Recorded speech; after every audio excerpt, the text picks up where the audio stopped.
pesantren ini dulu dirintis dari tahun 30-an, sebelum masa kemerdekaan. Tapi dulu belum dalam bentuk pesantren. Jadi Al-Kisah itu wakif dari pesantren ini namanya Abdul Manaf. Kiai Haji Abdul Manaf. Beliau adalah wakif sekaligus pendiri yang dulu sudah merintis tapi masih di daerah sana Petunduan, Palmerah. Nah, itu dulu namanya belum Darun Najah, namanya Madrasah Islamiyah.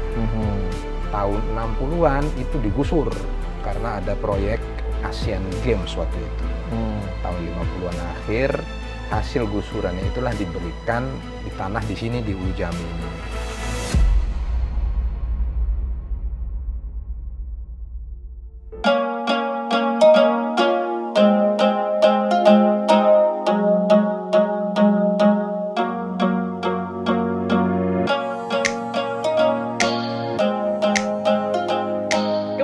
Bersama saya Ading di sini di acara program Mendadak Jalan.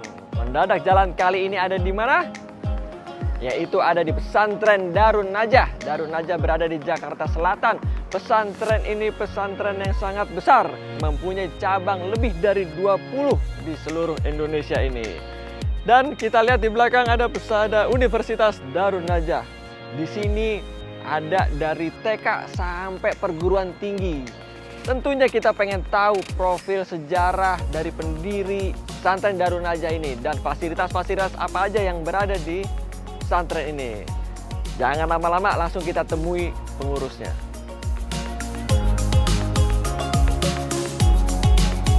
Ini lokasi bangunannya itu banyak bener. Di depan sana ada universitas. Di sebelah sini ada masjid nih kayaknya ini. Dan di dua gedung ini nggak tahu, nanti kita cari tahu nih, kita tanya-tanya nih.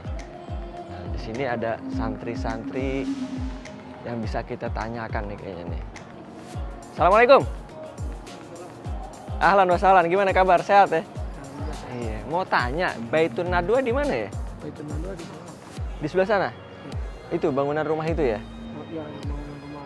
Oh iya, ini kelas berapa? 2 SM? 2 SMP ya? Oke, makasih ya. Namanya siapa? Zeno. Zeno, makasih Zeno ya.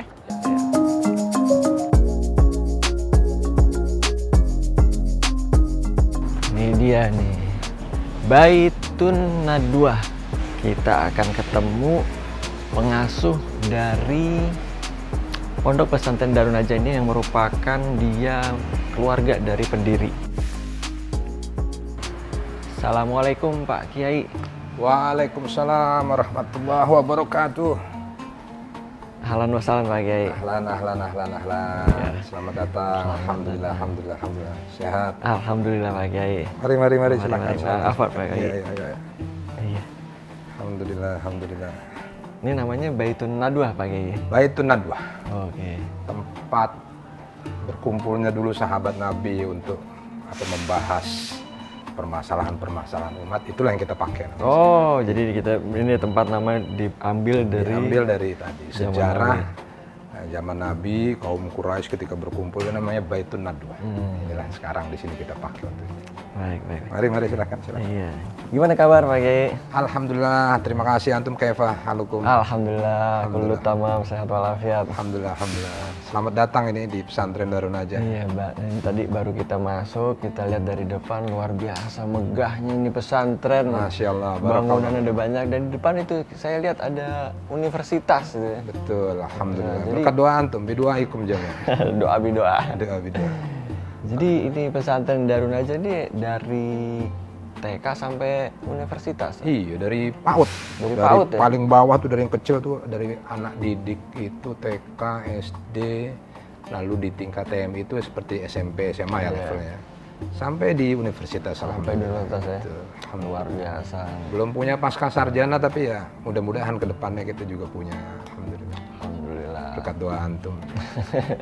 Ini kalau pesantren Darun Najah ini tentunya kita pengen tahu profil sejarah dari para pendiri pesantren Darun Najah ini. Karena yang saya lihat-lihat di Google ini, pesantren ini luar biasa, cabangnya banyak, santrinya banyak. Jadi kita pengen tahu nih sejarah gimana nih pesantren Darun Najah itu bisa berdiri. Oke. Kalau cerita sejarah ini sebenarnya panjang ya, karena pesantren ini dulu dirintis dari tahun 30-an, sebelum masa kemerdekaan bahkan. Tapi dulu belum dalam bentuk pesantren. Jadi Al-Kisah itu wakif dari pesantren ini namanya Abdul Manaf. Jadi Kiai Haji Abdul Manaf. Beliau adalah wakif sekaligus pendiri yang dulu sudah merintis tapi masih di daerah sana Petunduan, Palmerah. Nah itu dulu namanya belum Darun Najah, namanya Madrasah Islamiyah. Tahun 60-an itu digusur karena ada proyek Asian Games waktu itu. Tahun 50-an akhir hasil gusurannya itulah diberikan di tanah di sini di Ulu Jami ini. Dari hasil gusurannya itu. Betul. Dan dulu ini belum masuk Jakarta, masih Tangerang. Gitu. Iya, tahun 78 baru dibulatkan ini menjadi masuk Jakarta. Jakarta Selatan masuknya. Jakarta Selatan masuknya.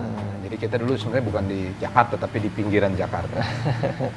Nah, dari situlah mulai tahun 74 baru bisa berhasil didirikan pesantren di sini dengan 3 santri saja.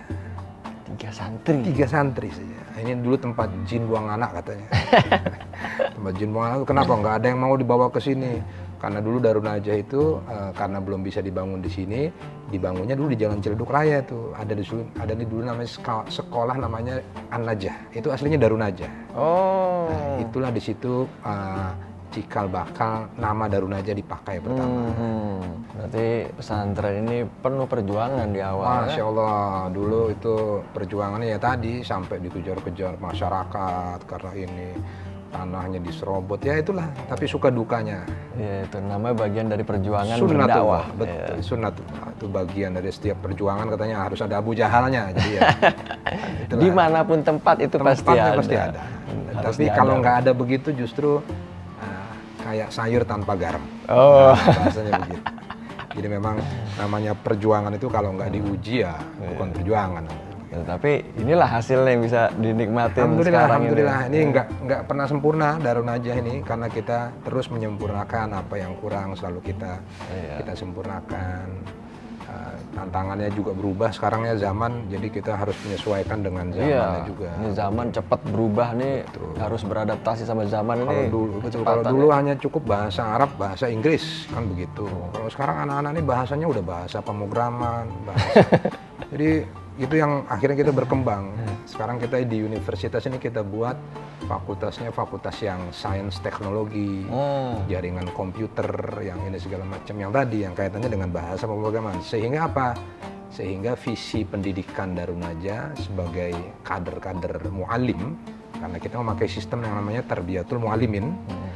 Mu'alim ini bisa melaksanakan tugas dakwah mereka di mana saja. Syukur-syukur bisa bikin film seperti antum-antum ini, bikin TV, bikin apa ya segala macamnya, sehingga bisa syiarnya itu bisa lebih terasa di zaman yang memang dibutuhkan oleh mereka. Betul. Termasuk Timur Tengah itu salah satu favorit, karena kebetulan juga dari awal memang kita didesain ini anak-anak kita ini harus berbahasa resmi. Nah, jadi mereka kalau nggak berbahasa resmi dihukum. Ada misalnya di sini minggu Inggris hari ini, jadi minggu ini adalah minggu bicara bahasa Inggris semua. Minggu depan minggu bahasa Arab, jadi mereka bicara bahasa Arab. Itu kalau ketahuan mereka bicara bahasa Indonesia diomelin, masuk mahkamah, bisa dibotak itu, gitu. Jadi dipanggil. Jadi mereka tidak hanya diajarkan, tapi dibiasakan berkomunikasi dengan bahasa Arab. Nah, itulah kenapa mereka sudah terbiasa, dan ketika mereka melanjutkan kuliah ke Timur Tengah, kemanapun, mereka tidak bisa dianggap tidak kesulitan lah. Karena tinggal menyesuaikan dan meningkatkan bahasa mereka saja. Dasar-dasarnya. Jadi yang kita berikan di sini kuncinya saja, ilmu alat. Gitu. Ilmu alat itu yang kita siapkan untuk mereka membuka nanti pintu di mana saja. Mau pintu fikih, mau pintu hadis, mau pintu tafsir, mau pintu kedokteran, mau pintu bisnis, ekonomi, silahkan saja. Jadi kita tidak pernah membatasi mereka mau bercita-cita apa. Jadi yang penting itu bukan menjadi apa kalau kata-kata kita, tapi menjadi bagaimana. Kamu penting itu bukan menjadi dokter atau jadi presiden atau jadi apa, tapi presiden yang bagaimana, dokter yang bagaimana. Jadi pengusaha yang bagaimana? Pengusaha tentu saja yang tadi, yang tidak meninggalkan dakwah Islam, yang tidak meninggalkan kewajiban mereka untuk berdakwah, dan itu yang kita sibgohnya ya, jadi cetakannya itu. Ya baik Kiai, kita sekarang sambil melihat gedung-gedung dan fasilitas di Darun Najah ini. Iya, inilah, alhamdulillah. Hanya 7 hektar sih kalau di sini. 7 hektar hanya, besar itu Pak Kiai. Yang di Bogor lebih besar lagi, ada 200 hektar. Allahu Akbar. Yang Darun Najah 2 itu 210 hektar. Masya Allah. Jadi kita di sini kecil karena ya namanya Jakarta ya, udah mahal sekali di sini. Kita di sini beli semeter, di sana bisa dapat. Oh iya benar. Bisa dapat 2000 meter. Betul. Ya. Alhamdulillah. Tapi ya berkah. Masjid ini ya. Jadi Darun Najah itu didesain memang oleh dulu Pak Kiainya, itu memang sudah sedemikian rupa posisinya. Masjid itu di tengah dia. Dia sebagai sentral pendidikan. Pusat dari pesantren itu ada di masjid. Oh, oke. Nah, di sisi sebelah sana itu ada asrama putri. Yang di sisi sebelah sini lawanannya ada asrama putra. Ini asrama putra dia. Iya, yang di sisi sebelah sana ada kelas-kelas. Gitu. Yang di sana kalau antum lihat itu nggak diwakafin.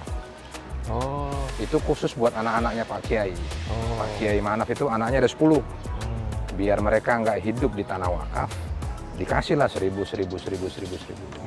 Jadi semuanya tidak diwakafkan seluruhnya. Tapi beliau tetap memikirkan anaknya bagaimana mereka biar tidak hidup di tanah wakaf. Luar biasa. Jadi yang ini diwakafkan, yang 1 hektar itu tidak diwakafkan. Jadi mereka 1000. Nah, di sinilah mereka sekitar 2000-3000 santri ini ya muter-muter di sini aja tiap hari nih. Nah, alhamdulillah. Ini asrama nih ya? Ini asrama nih, betul. Santri nih. Antoni majalah Tadhul. Bulis nih anak. Kullu kalam bil lugatil arabiyyah. Kullu kalam ya kalau Arabiyatan. Arabiyatan atau Inggris ya. Jadi itulah bekal mereka ya. Betul. Jadi mereka terbiasa untuk minimal berkomunikasi. Ya ada juga sih yang bandel-bandel yang nggak mau, malas-malesan, tapi minimal kita memberi contoh ya. Jadi ketika kita bicara sesama ustadz ya, kita bicara bahasa Arab, bahasa Inggris, terutama bahasa Arab karena itu bekal terpenting dalam kehidupan mereka. Iya. Ini asramanya nih. Ini asrama putra yang di sini nih. Jadi udah naik semua. Sebenarnya dibilang megah juga enggak, karena ini kebutuhan. Megah itu karena terpaksa kita karena nggak mampu beli tanah.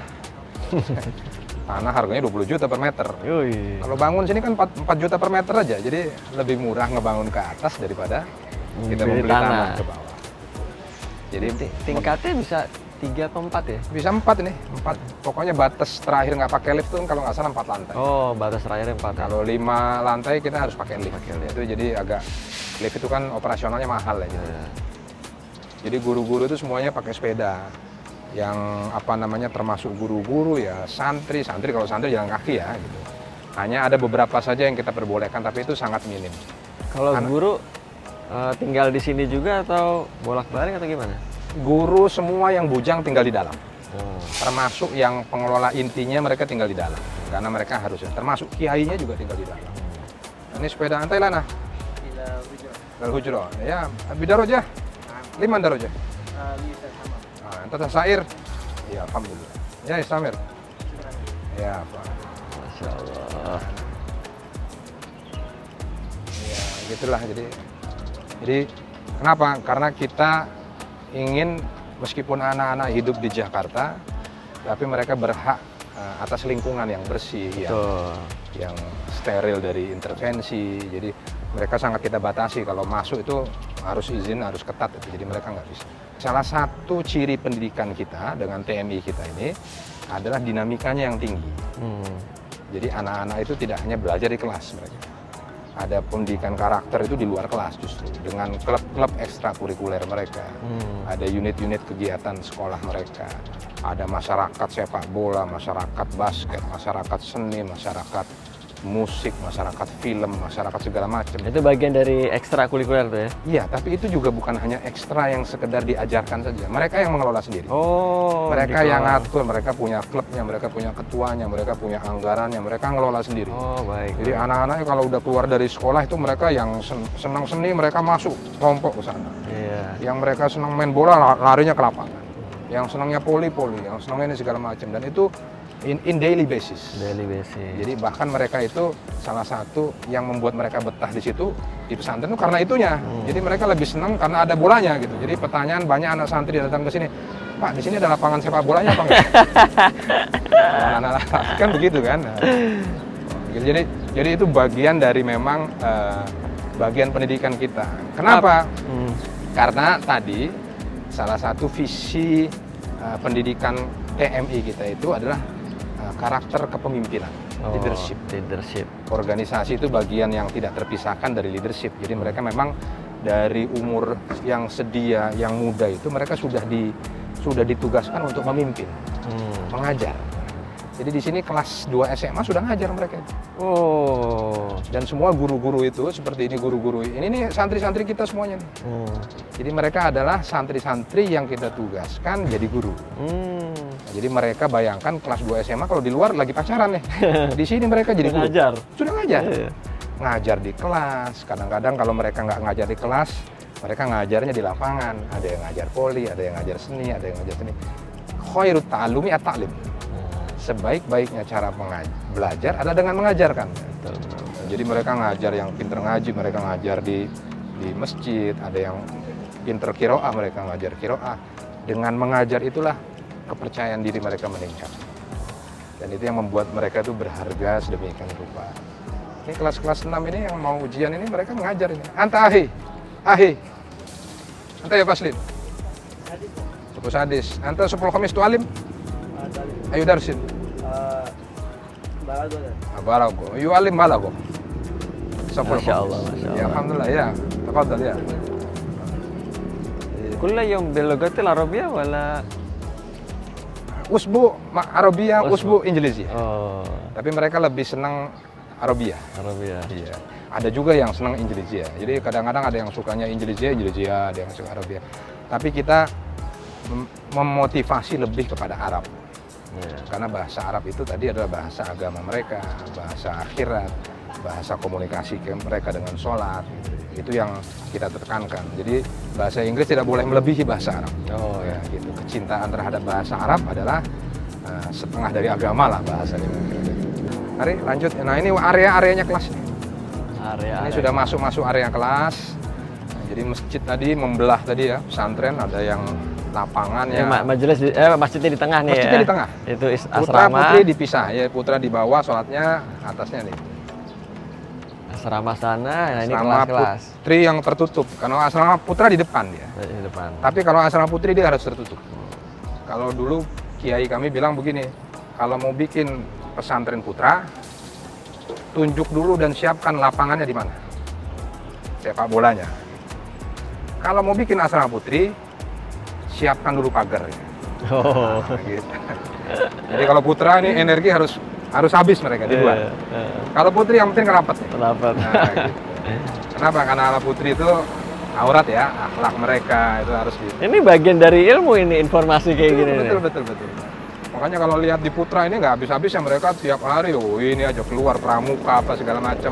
Dan ini agak kita tidak terlalu ketat dibandingkan yang putri. Orang mau masuk ke asrama putri nggak bisa. Kita pun saya juga jarang masuk ke sana.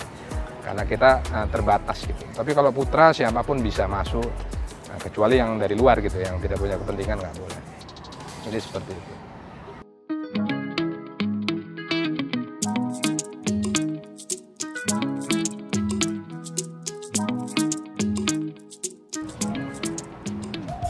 Tapi ngelihat desainnya pun menarik nih, Mas. Iya, yang desain ya guru-guru sebenarnya nih. Oh, usulan gitu. Guru-guru dia. Tapi cakep ya. Iya, jadi Saya kalau nggak tahu buat para pelajar untuk berada di sini itu mungkin nyaman gitu ya, untuk betul. belajar fresh. Memang ini termasuk ini favorit spotnya. Jadi kalau sore-sore ini biasanya banyak yang belajar di sini, anak-anak duduk-duduk. Kalau bahasa zaman sekarang Instagramable. Instagram. Kita menyebutnya piazza sebenarnya. Piazza. Jadi kalau di Eropa itu kan ada tempat. Oh iya. Kalau bahasa Arabnya namanya sahatut tasi. Sahatut tasi itu adalah kalau di Eropa itu piazza tadi, tempat berkumpulnya semua orang di ruangan terbuka. Aula ya, gitu ya? Bukan ruangan terbuka. Ya ini seperti ini. Alun-alun gitu ya? Alun-alun, betul. Square. Square, that's right. Yeah. Betul. Square itulah Sahatut Tauhid dalam bahasa. Jadi tempat kita upacara, tempat kita berkumpul, tempat kita menyampaikan nilai-nilai. Karena setiap Sabtu pagi pimpinan juga menyampaikan nilai, menyampaikan pesan-pesan, nasihat.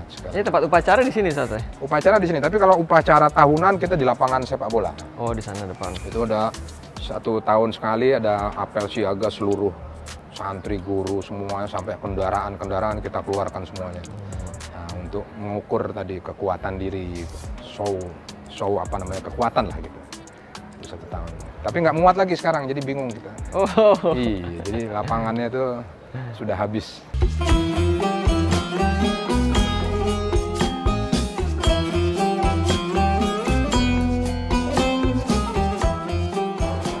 Di sini ada laboratorium, ada laboratorium bahasa, laboratorium biologi, ada laboratorium matematik.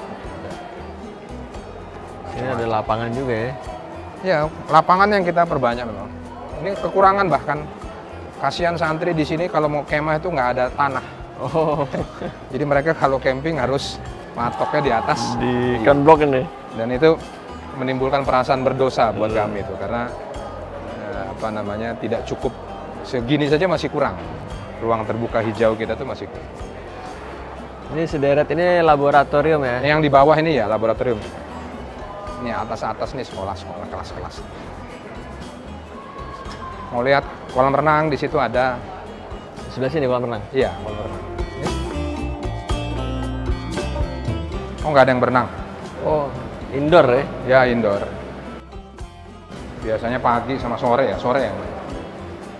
Tapi jam dibukanya juga ada. Sore, ya. Biasanya mereka ada klub-klubnya, ada klub renangnya. Lumayan bikin anak betah. Sangat betah. Main ya. air, iya. Lapangan besar, kolam renang ada. Iya. Di Jakarta, ya beginilah yang bisa kita usahakan minimal ada. TK, SD. Ini TK di sini nih. Iya. TK Islam. TK-nya sana, SD-nya di sini. Oh. Jadi memang komplit. Hanya TK ini kita nggak terlalu kembangkan karena ini sebenarnya kebanyakan hanya untuk anak guru-guru sih. Oh. Tapi SD ini kita kembangkan di tiap cabang kita ada SD. Bahkan ini mau kita buat program kemitraan ya dengan masyarakat. Harapannya orang yang mau berdakwah, ikut mendidik masyarakat, mereka nanti bisa bekerja sama dengan SD kita. Jadi nanti mereka bisa ikut mengelola pendidikan. Kita siapkan sistemnya, kita siapkan SDM-nya, kita siapkan.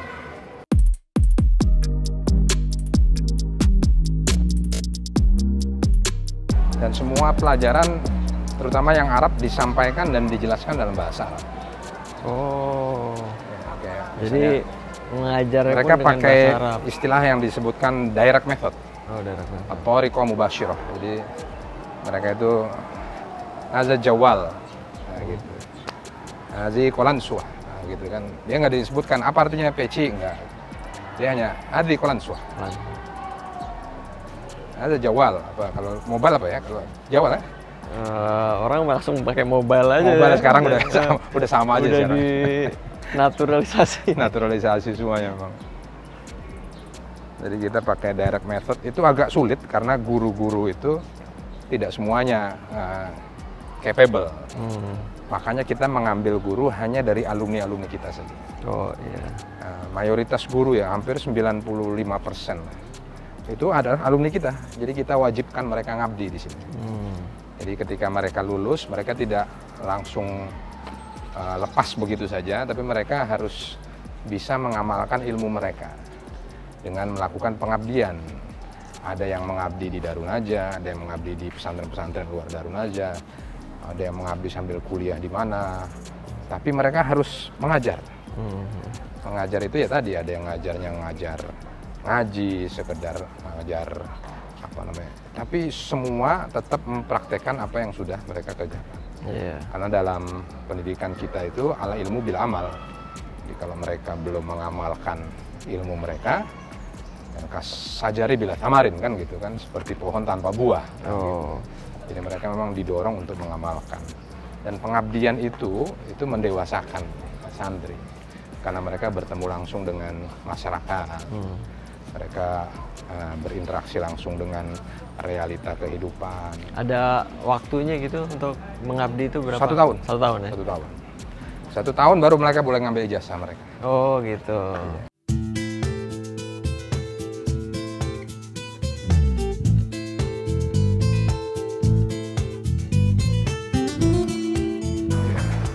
Ini ada studionya juga. Nah, ini. Fasilitasnya luar biasa nih. Bisa nyanyi di sini. Bisa nyanyi, bikin lagu. Bikin Jadi lagu, kita ngarang lagu, ada drum. Jadi tiap minggu itu kita beri tempat panggung. Jadi Jumat pagi itu biasanya mereka ada yang tampil nyumbang lagu apa. Oh gitu, Iya, Jumat jadi pagi. anak-anak tuh bersih-bersih. Ada yang nyanyi, ada yang ngeband, ada yang segala macam. Ada yang marawis, ada yang puisi, ada yang macam-macam lah. Dan kita nggak membatasi. Artinya gini, kita menginginkan mereka itu memanfaatkan seluruh potensi yang mereka miliki. Iya, tersalurkan semuanya. Untuk kebaikan. Betul. Tinggal kita ngarahkan lagunya yang bener ya. Nah, gitu. Lagunya pesan-pesannya yang bagus ya. Nah, gitu-gitu itu yang kita dorong. Ada tampilan 1 tahun sekali itu biasanya kelas 5 dia punya pagelaran besar. Kelas 6 dia punya ada namanya panggung gembira apa. Jadi itulah habis-habisan mereka. Itu pentas seni di situ ya? Pentas seni, tapi di luar biasanya tuh. Ke panggung besar, semua itu nampilkan hal-hal terbaik milik angkatan mereka. Jadi fastabikul khair. Mereka berlomba, itu kita nilai itu mana yang nilainya paling bagus, mana yang ini segala macam. Karena itu pendidikan untuk mereka itu. Betul. Karena dalam pendidikan kita itu anak santri itu memiliki kita dorong untuk memanfaatkan higher order thinking of skills mereka. Jadi kemampuan berpikir di tingkat tinggi itu mereka harus maksimal. Nah, yang paling tinggi dalam kemampuan berpikir manusia itu adalah berkarya, to create. Nah, itulah kita dorong mereka, bikin ini, berkarya musik, berkarya puisi, berkarya tulis. Mereka kelas 4, 5, 6, kalau SMA mereka harus menghasilkan 3 minimal karya tulis. Ada kelas 1 SMA atau kelas 4 mereka bikin autobiografi, ada resensi buku, ada karya ilmiah.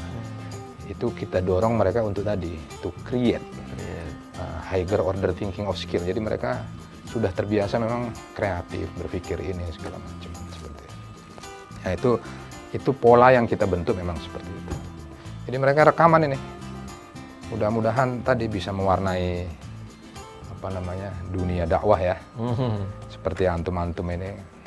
Mau rekaman sekalian? Boleh. Jadi mereka kalau nggak dikasih wadah untuk mengembangkan hal-hal positif, itu justru berbahaya. Iya. Tapi kalau dari jam sekolahnya itu? Sekolah sih mereka sampai sekolah nih, sampai siang nih, sampai jam 12-an gitu ya. Nanti jam setengah 2 ada lagi sampai jam setengah 3. Habis itu ya sholat asar bebas tuh. Sore itu tadi ekskul kegiatan ini, kegiatan itu. Malam juga nanti kegiatan ini, kegiatan itu. Malam tuh biasanya kalau mendekati ujian ada muwajjah namanya, dia belajar malam bersama guru-guru lagi. Jadi anak santri itu lebih sibuk daripada kita. Lebih sibuk daripada kebanyakan orang tuanya di rumah. Karena mereka itu dari bangun jam pagi jam 4, siap-siap sholat subuh, habis itu ini mandi apa segala macam persiapan sekolah. Sampai nanti jam 10 itu mereka nggak berhenti kegiatan. Jadi anak-anak itu yang dulunya gemuk masuk pondok, menciut. Itu kalau masih ada yang gemuk, saya omelin, kamu kok masih gemuk? Berarti kamu kurang aktif. Kalau saya gimana nih? Ini udah jangan, ini jangan masuk pondok lagi nih. Habis nanti di pondok. Nah, biasanya kalau udah jadi ustadz, gemuk lagi. Nah, seperti Ustadz Imam nih, dia ada berat lagi. Kenapa? Tadi karena memang salah satu metode pendidikan kita itu adalah dengan membentuk dinamika. Lingkungan yang memang dibentuk seperti mereka itu terus bergerak. banyaknya gerak itu biasanya menghasilkan konflik, menghasilkan gesekan-gesekan, menghasilkan kompetisi, ada kerjasama. Itulah yang membentuk karakter mereka. Oh, betul. Itulah yang membentuk leadership mereka. Itulah yang membentuk daya tahan mereka. Itulah yang membentuk daya suai, daya juang, daya ini mereka. Gitu. Jadi mereka itu istilahnya memang sengaja dibenturkan dengan segala macam kegiatan itu. Capek memang. Kalau anak baru capek, nangis mereka kadang-kadang. Tapi itu memang cara kita. Gitu. Jadi memang kita dorong mereka untuk bergerak hal-hal positif. Meskipun kadang-kadang ada juga yang kelewatan, ada yang kebablasan, ada yang gitu. Tapi itu tidak kita biarkan biasa kita.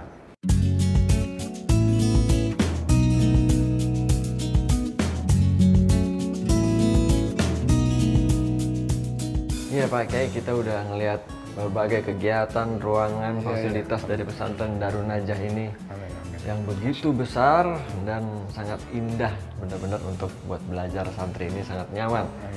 Terus kalau misalnya penonton-penonton ini yang nonton ini bakal tertarik nih sama pesantren Darun Najah untuk mendaftarkan itu gimana tuh Pak Kiai? Ahlan wasahlan. Kebetulan juga kita sedang membuka ya, karena di tahun ajaran baru Juli nanti kita baru akan membuka, dan jika ada masyarakat yang tadi menginginkan putra-putrinya untuk belajar di pondok pesantren Darun Najah ini, baik di pusat maupun di cabang, bisa mungkin mencari informasinya melalui website kita, www.darunajah.com. www.darunajah.com nih ada di bawah sini websitenya, dan juga bisa dilihat di deskripsi. Akan ada linknya di situ. Atau mau langsung ke daftar di santri.darunajah.com, itu biasanya langsung masuk ke link pendaftaran. Oh, baik. Alhamdulillah ya, ahlan wasahlan. Ditunggu ya penonton yang mau daftar, tinggal lihat website di bawah ini atau klik link di deskripsi. Iya, alhamdulillah. Saya menyampaikan terakhir nih, Pak. Hadis Rasul ya, wa may yuridillahu bihi khairan yufaqihu fid din wa yulhim rusda. Barang siapa yang dikehendaki kebaikan atas diri seseorang, dia akan diberi pemahaman akan urusan-urusan agama. Jadi kalau anak kita dan Anda atau santri mau belajar di agama di pesantren itu, Masya Allah, itu berarti dikehendaki kebaikan dirinya oleh Allah Subhanahu wa Ta'ala. Bersyukur. Alhamdulillah. Ahlan wasahlan, silahkan. Oke, para penonton Nabawi TV, di acara Mendadak Jalan ini kita sudah selesai bertemu dengan pengurus dan keliling dari pesantren ini. Alhamdulillah. Kemudian ini ada kenang-kenangan dari Nabawi TV. Ya, alhamdulillah. Acara Mendadak Jalan. Oh, Mendadak Jalan Nabawi TV. Sukses terus, bermanfaat untuk umat. Amin. Allahu amin. Akbar ya, alhamdulillah. Terima kasih sudah meliput pondok kami. Ini juga ada nih dari kami nih, sekalian nih. Nah, ini ada buletin Darun Najah. Silakan nanti dibaca, kalau mau datang ke Darun Najah juga boleh. Survei dulu, lihat pondoknya, lihat lingkungannya, mudah-mudahan berkenan. Soft skill, Betul, salah satunya. Alhamdulillah.